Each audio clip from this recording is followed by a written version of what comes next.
There comes a moment in every man's life when the noise around him fades, and something heavier, quieter, more ancient begins to rise inside his chest. A realization, a truth he has avoided for years. No one is coming. No one is responsible for his direction, his discipline, or his destiny. And whether he likes it or not, he must walk the next part of the road alone. This is the call into solitude, the primal invitation to step away from the comfort of noise and into the clarity of being alone with yourself. You don't choose it consciously, not at first. It comes when you're tired of pretending. It comes when the life you've been living no longer fits the man you're becoming. There's a reason ancient philosophers returned to isolation. Marcus Aurelius wrote in tents before battle. Nietzsche walked alone in the mountains. Jung confronted himself in silence, in the depths of his own unconscious.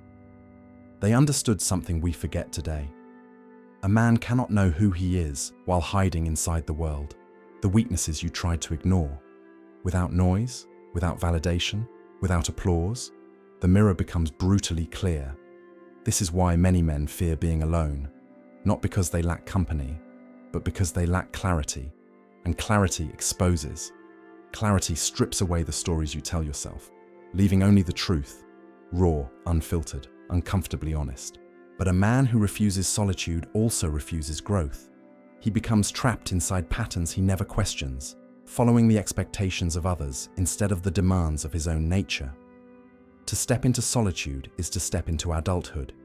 To choose it consciously is to accept responsibility for the shape of your life.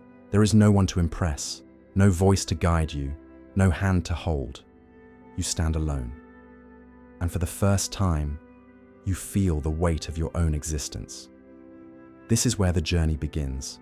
Alone, you start to hear the softer signals of your mind, the whispers beneath the chaos, the instincts you buried under expectations, the quiet voice that has always tried to guide you, sometimes barely audible beneath the noise of the world. That voice speaks differently in solitude. It becomes firmer, more deliberate, more certain. You begin to see the truth of your habits, the truth of your desires, the truth of your weaknesses.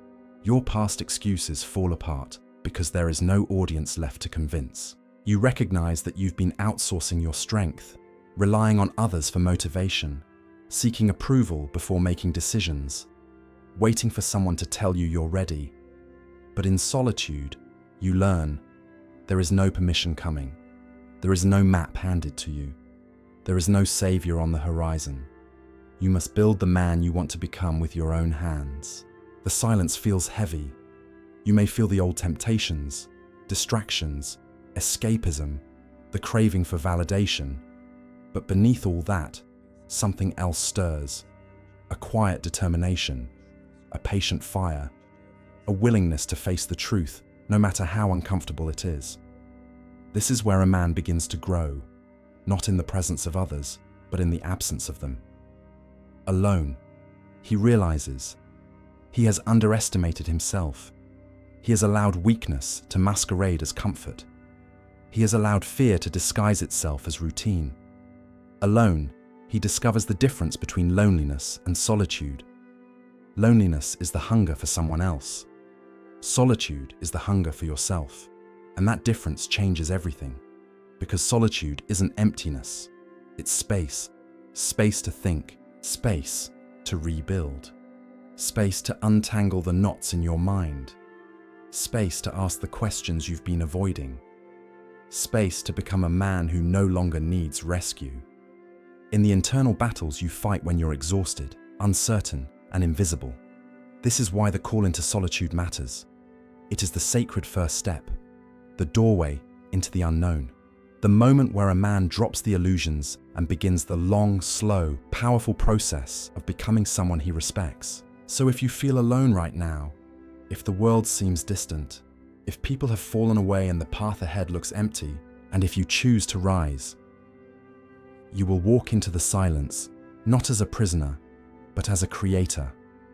Alone, yes, but never abandoned, because the man you have been searching for is waiting for you on the other side. There is a moment in solitude when the world around you falls quiet. Yet the noise inside your mind grows louder than ever. This is the beginning of the confrontation. The moment when you meet the one person you've been avoiding for years, yourself. Most men imagine doing it alone means building strength, creating discipline, achieving independence. But before any of that, you must walk through a darker doorway, a place where your shadow waits. Your shadow is not the villain inside you.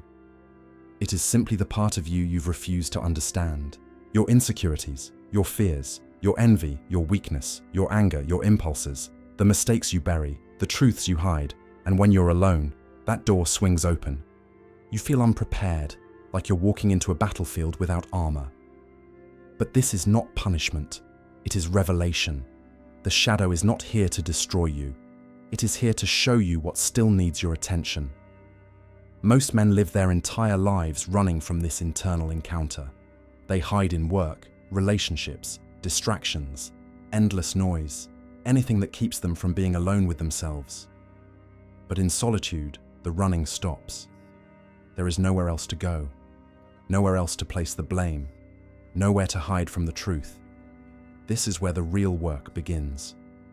The habits that drain you, the emotions you suppress until they erupt, the self-doubt that whispers just loudly enough to hold you back. Carl Jung once wrote that a man does not become enlightened by imagining figures of light, but by making the darkness conscious. This is exactly what happens when you do it alone. You begin to see the architecture of your inner world, the unfinished construction, the broken beams, the cracks hidden behind polished walls. And it hurts. It's supposed to. Because to confront your shadow is to admit that the man you pretend to be is not yet the man you truly are. The fear of living a life that never becomes meaningful. You begin to recognize these fears not as external enemies, but as internal guides. Signals pointing toward the exact areas of your life that require strength, discipline, and honesty. Fear is not the enemy. Avoidance is. And avoidance thrives in crowds. But it cannot survive in solitude. When a man is alone, he becomes transparent to himself. He can no longer pretend. He can no longer hide behind performance or charm or distraction. He must look at what is real. You feel anger, shame, guilt, longing. Do not run. This is the purification. This is where the illusions burn away. In solitude, the mind becomes a fire, and whatever cannot survive the heat was never meant to stay. That your mistakes reveal the principles you must now protect. That your anger reveals boundaries you should have enforced years ago. That your sadness reveals the parts of yourself you abandoned. The shadow is not your enemy. It is your unfinished self. And every man has one. But only a few have the courage to face it. Doing it alone forces that courage out of you. Not through aggression, but through honesty. You begin to say things to yourself that you've never said out loud. I've been weak here. I've been lying to myself. I've been pretending. I've been afraid to try. I've been waiting for someone to save me and eventually overcome. And the only person who can heal them is you. No mentor, no friend, no partner can do that work on your behalf. They can support you, yes, but they cannot face your shadow for you. They cannot rewrite the story you keep repeating. They cannot climb into your soul and rearrange it. That is a solitary task. And when you accept it, fully, without resistance, you begin to reclaim the power you once gave away. He knows who he is because he has met every part of himself, light and dark. This is the gift of solitude. It forces the meeting. It strips you of your illusions. It demands courage. And in return, it gives you back your integrity. Because a man who has faced himself doesn't fear the world. Every insecurity is a piece of the man you are meant to become. To do it alone means to meet yourself fully, to face the internal terrain that others never see, to walk through your own darkness and emerge capable of carrying light. This is not weakness. This is initiation. And it begins with the courage to face your shadow without running, There is a moment, after the confrontation with your shadow, when the chaos finally begins to settle. Not because the storm has ended, but because you've stopped trying to outrun it. This is when silence enters, not the absence of noise, but the presence of stillness. And in that stillness, a man begins to forge himself. Meditative quiet you imagine in books or films. Silence is a forge, a crucible, a place where your old identity melts, drips, and burns away until only the essential remains. When you choose to do it alone, you step into this interior workshop, where discipline is hammered, where clarity is shaped, where strength is built one painful swing at a time. And like all forges, the heat is intense, the progress feels invisible, the discipline feels thankless. But this is where men are made, in the private battles, in the unseen repetitions, in the quiet choices no one will ever know about, because the world only sees the results. It never sees the forge, betrays you when life becomes heavy. But discipline is a contract, a quiet agreement between who you are and who you're becoming. You wake early not because it feels noble, but because the man you're trying to become wouldn't sleep through his purpose. You train not because you feel inspired, but because your body must become a vessel for your mind, not an anchor. You work quietly, consistently, methodically, because you've realized your future is shaped more by silent hours than by dramatic breakthroughs. Men aren't built in sparks, they're built in embers, the slow, relentless, disciplined burn. Every impulse becomes a test, and here, alone, you finally have the space to observe yourself honestly. Why you procrastinate, why you escape, why you settle, why you quit too early. Each realization is a blow from the hammer. Each uncomfortable truth is metal being reshaped. You feel yourself being reforged, not dramatically but gradually, like steel tempering under steady heat. This is where clarity begins. You begin to understand what you truly want, not what you were told to want, not what others expect from you, but what your soul has been whispering for years beneath all the noise. Silence lets you hear that whisper, and once you hear it, you can no longer pretend you don't. But a deeper strength, the ability to stay with yourself when everything feels unbearably heavy. Most men flee from themselves. They drown their doubts in distraction. They numb their fears with entertainment. They silence their conscience with noise. But in solitude, with no escape routes left, you learn to endure the discomfort, to sit with it, to breathe through it, to let it sharpen you. This endurance becomes one of your greatest powers, because a man who can face himself day after day without flinching becomes a man the world cannot easily break. Grounded, you begin to trust yourself, not in an arrogant way, but in a stable, masculine way, the way a craftsman trusts his hands after years of repetition. You realize you don't need noise, you don't need approval, you don't need to be seen to keep going. The work itself becomes the reward. The quiet progress becomes satisfying. The solitude becomes strengthening. This is how men throughout history built greatness. Through silent mornings, through disciplined labor, through the forge of isolation. You are entering that lineage now. You sit with your thoughts and feel clarity instead of chaos. You work in solitude and feel purpose instead of loneliness. This shift is not loud. It will not announce itself, but you will feel it. Silence has become your ally. Discipline has become your anchor. Strength has become your natural posture. The forge has done its work, yet the transformation is not complete, because once you've built yourself in silence, you must learn to walk the unseen path. A road many will not understand, and few have the courage to follow.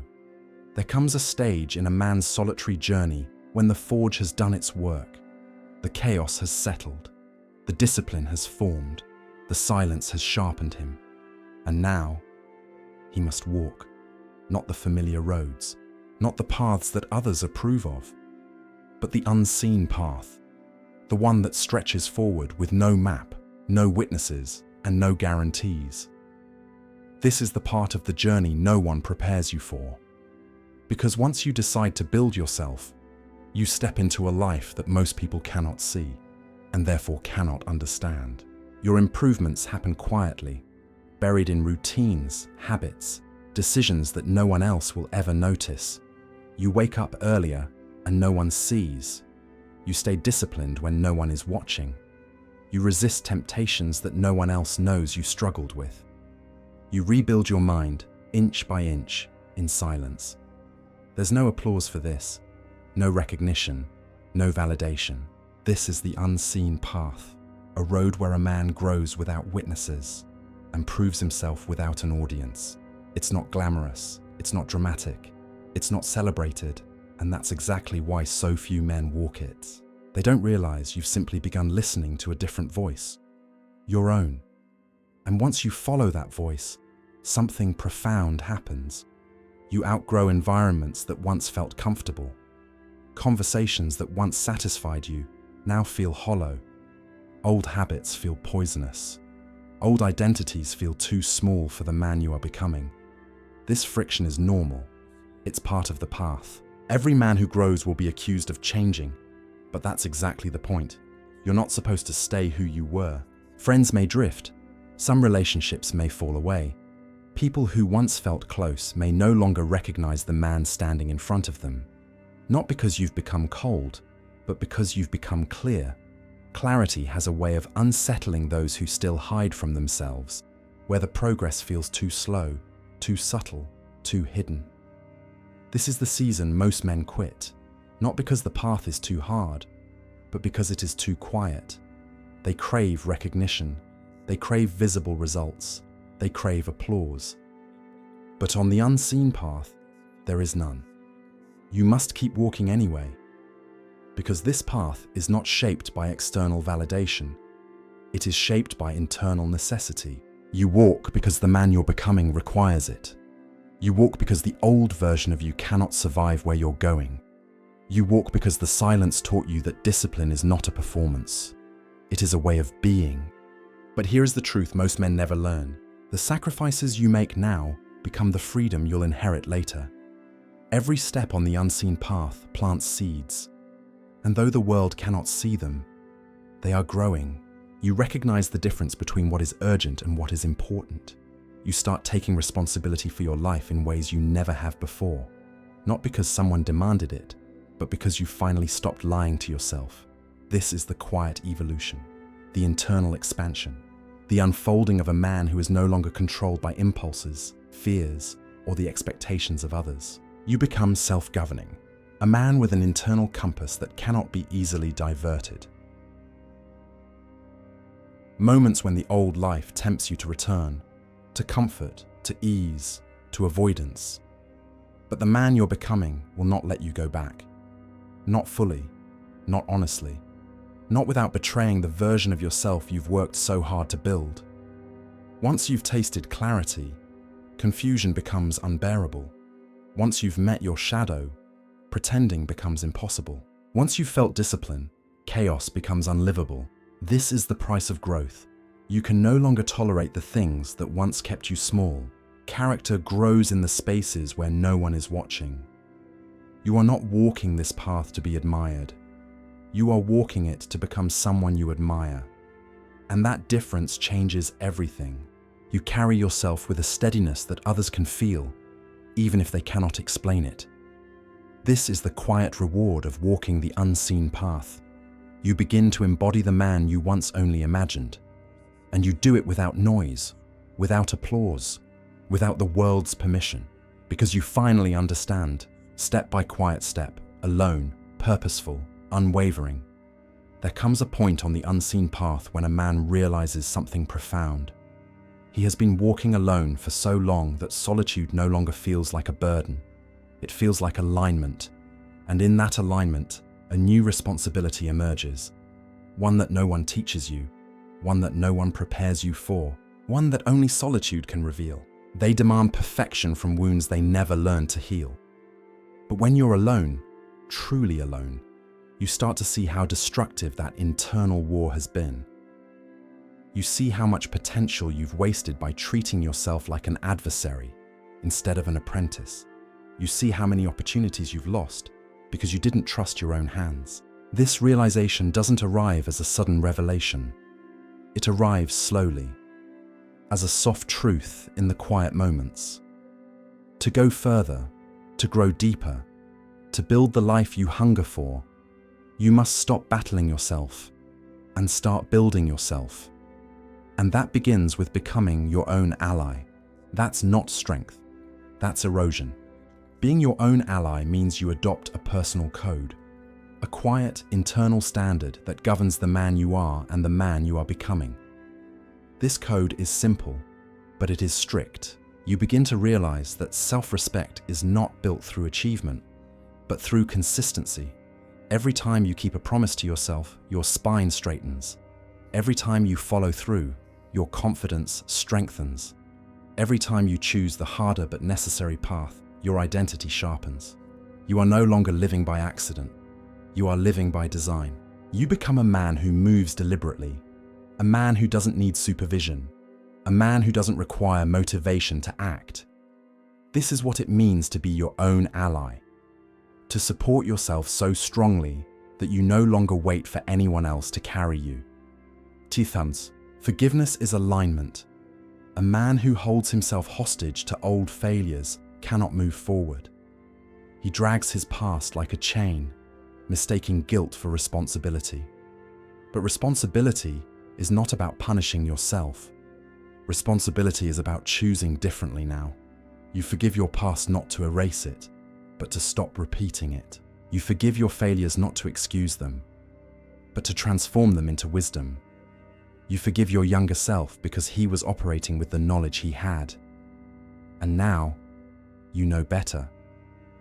A man who forgives himself becomes incredibly powerful because he no longer fears falling. He knows he can rise again. Something shifts in your inner world.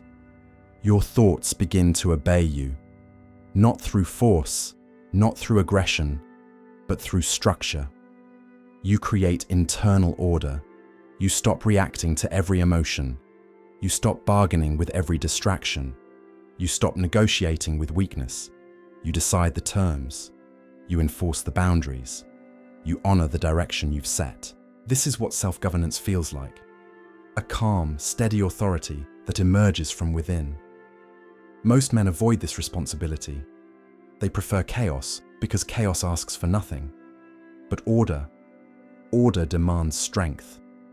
And when you're alone, you finally have to decide what kind of man you want to be.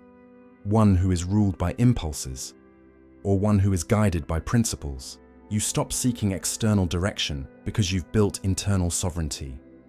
You stop chasing approval because you've built internal validation. You stop fearing solitude because you've built internal companionship. You are no longer alone with an enemy inside you. You are alone with an ally, a strong, patient, disciplined ally, yourself, the Sei. One day, without noticing exactly when it happened, you realize something extraordinary. This is one of the greatest achievements a man can reach. A self-sustaining strength that cannot be taken away by loss, by failure, by abandonment, or by uncertainty. Because when a man becomes his own ally, he becomes unbreakable. He becomes whole, and only from that wholeness can he emerge. A different man than the one who first stepped into solitude. There comes a moment, quiet, almost unnoticeable, when you realize the man who entered solitude is no longer the man standing within it. Something has shifted, something essential, something unmistakably masculine.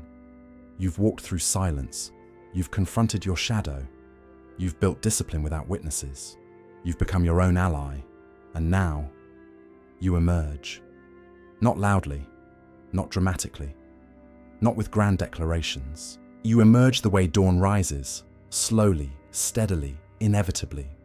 This is the rebirth that happens when a man does the work alone. There is a new weight inside your voice, a calm certainty that wasn't there before. Not the arrogance of a man who needs to prove himself, but the quiet power of a man who knows himself. People begin to feel it.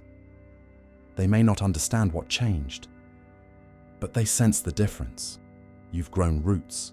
Life will continue to test you. Hardship will still find you. Responsibility will still demand more of you than you think you can give. But here is what has changed. You don't face these things as the fractured, uncertain man you once were.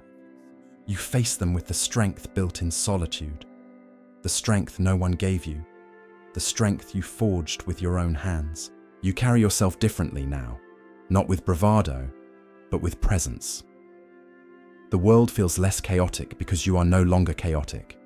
The future feels less overwhelming because you have discipline. Other people's opinions feel less controlling because you have direction. This is the quiet reward of emerging alone. You become a man who respects himself. And a man who respects himself will not return to the smallness he outgrew. You no longer chase achievements to validate yourself. You pursue them because they align with who you are. You no longer fear solitude. It has become a tool, a refuge, a source of clarity you return to willingly. You no longer hide from your emotions. You understand them. You navigate them. You are not driven by them. This is what maturity feels like. Not the absence of struggle, but the presence of stability. And now he moves through life with a kind of grounded strength, the kind that others feel without him saying a word. His presence becomes a mirror. It reflects truth. It reflects stability. It reflects the silent work he's done. People trust him because he trusts himself. People feel safe around him because he is safe within himself. People respect him because he respects his own principles. This is the quiet influence of a man rebuilt. You begin shaping your life intentionally, choosing the battles worth fighting, choosing the people worth keeping, choosing the habits worth repeating. Your masculinity becomes less performative and more embodied. You are no longer chasing meaning. You are living it.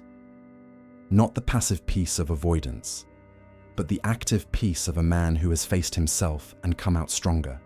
The peace of a man who wakes knowing he is walking the right path, even if no one else sees it, even if it's still hard, even if it's still quiet. This peace is not fragile. It's not dependent on external approval.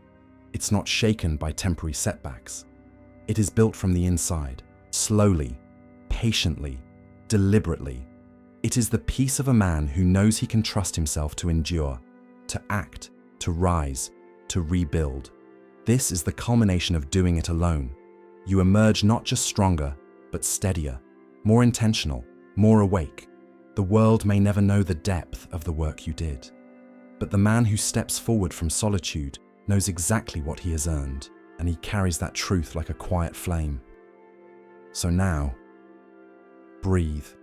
Feel the weight of everything you've walked through.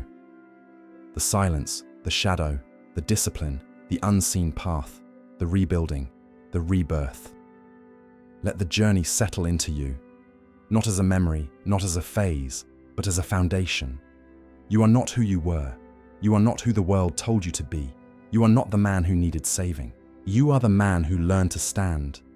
And as you step forward from this long, solitary chapter, move slowly, move deliberately, move with the quiet certainty of someone who has rebuilt himself from the inside out. Life will still challenge you. People will still misunderstand you. The path ahead will still twist, darken, open, and close. But now you walk with something you did not have before. A center, a spine, a self you can rely on.